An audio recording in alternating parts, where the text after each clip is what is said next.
మైదా sugar వాడకుండానే ఈ స్వీట్ని అయితే చాలా ఈజీగా చేసుకోవచ్చు. పండుగలు రాబోతున్నాయి కదండి, అప్పుడైతే ఇలాంటి స్వీట్ అయితే ఒకసారి చేసి పెట్టండి. ఇంట్లో వాళ్ళు అయితే చాలా ఇష్టంగా తినేస్తారనమాట. పండుగలు అయితే రాబోతున్నాయి కదండి, ఇంకా స్వీట్ అయినా కొత్తగా ఏదైనా ట్రై చేయాలి అనుకుంటే మాత్రం ఈ స్వీట్ని తప్పకుండా ట్రై చేయండి. ఇంట్లో ఉన్న వాటితోటే చాలా ఈజీగా చేసుకోవచ్చు అనమాట వీటిని అయితే.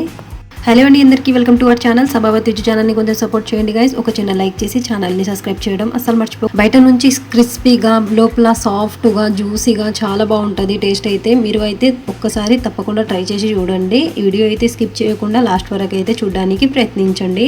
మైదా షుగర్ లేకుండా చేస్తున్నాం కాబట్టి చాలా హెల్దీ అనమాట. ఎలా చేసుకోవాలి ఏంటి అనేది చూపించేస్తా వచ్చేసేయండి. ఫస్ట్ ఆఫ్ ఆల్ అయితే ఇక్కడ స్టవ్ ఆన్ చేసుకున్న తర్వాత ఒక గిన్నె అయితే పెట్టుకోవాలన్నమాట. నేనైతే స్టీల్ గిన్నె అయితే తీసుకుంటున్నాను అనమాట. ఈ కప్పుతో అయితే కొలుచుకోవాలి. ఇక్కడైతే 1.5 కప్ దాకా అయితే వాటర్ తీసుకుంటున్నాను నేను. ఇక్కడైతే 1 కప్ వేసిన కదా, ఇంకా ఒక హాఫ్ కప్ దాకా అయితే వాటర్ వేసేసుకొని ఇక్కడైతే 2 స్పూన్ దాకా అయితే షుగర్ని యాడ్ చేసేసుకోవాలి. అంటే ఇది షుగర్ అనేది కొంచెం ఒక 2 స్పూన్ దాకా అయితే పడుతుందండి. ఒక 2 స్పూన్ దాకా షుగర్ని యాడ్ చేసుకున్న తర్వాత ఒక స్పూన్ అంతా అయితే ఆయిల్ని వేసేసుకొని ఒకసారి బాగా కలిపేసుకోవాలి. అంటే ఈ షుగర్ అనేది మొత్తం మెల్ట్ అయిపోవాలన్నమాట, కరిగిపోవాలి.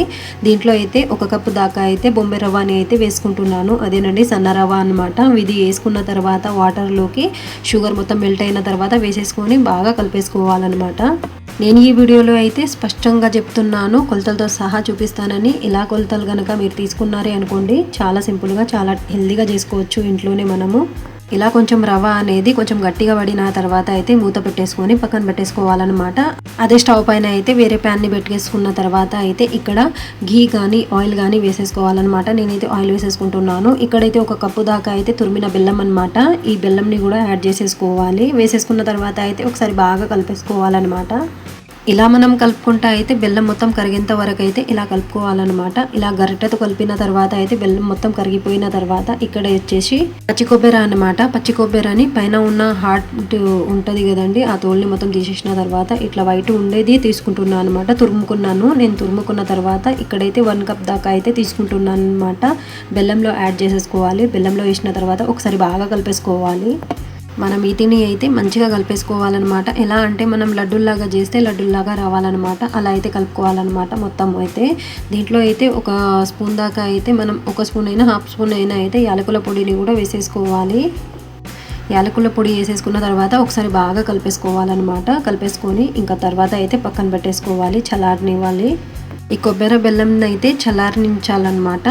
ఇది చల్లారించే లోపల అయితే మనం ఇక్కడైతే వేరే కడాయి పెట్టుకున్న తర్వాత అయితే ఆయిల్ వేసేసుకుందాం. దీంట్లో అయితే ఈ ఆయిల్ హీట్ అయినంత లోపల అయితే ఇక్కడ మనం రవ్వ అనేది కొంచెం మగ్గిపోయినాయి అనమాట. అంటే కొంచెం సాఫ్ట్గా అయిపోతుంది అనమాట. ఇలా అయితే చూస్తే మాత్రం చాలా సాఫ్ట్గా అయిపోతుంది. ఇంకా వాటర్ అనేది పీల్చుకుంటాయి అన్నమాట రవ్వ అనేది.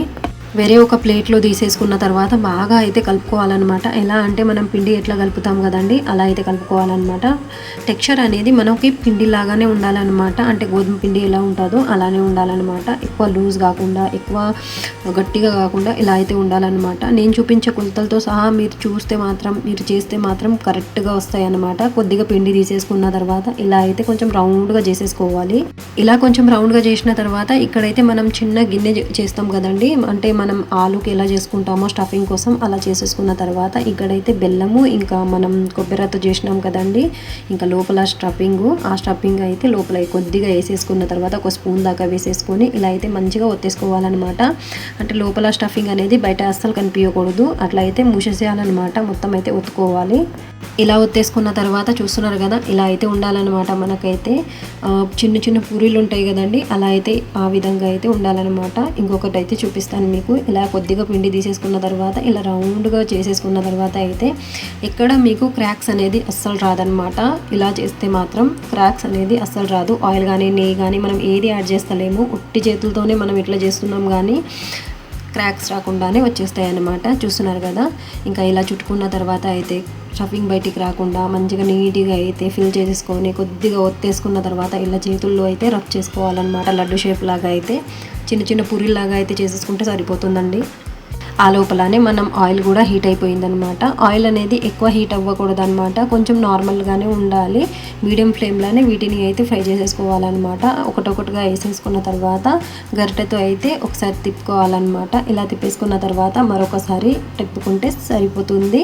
ఒక 2 టైమ్స్ ఇట్లా తిప్పుకుంటే సరిపోతుంది అనమాట. ఎక్కువ కూడా మాడగొట్టొద్దు.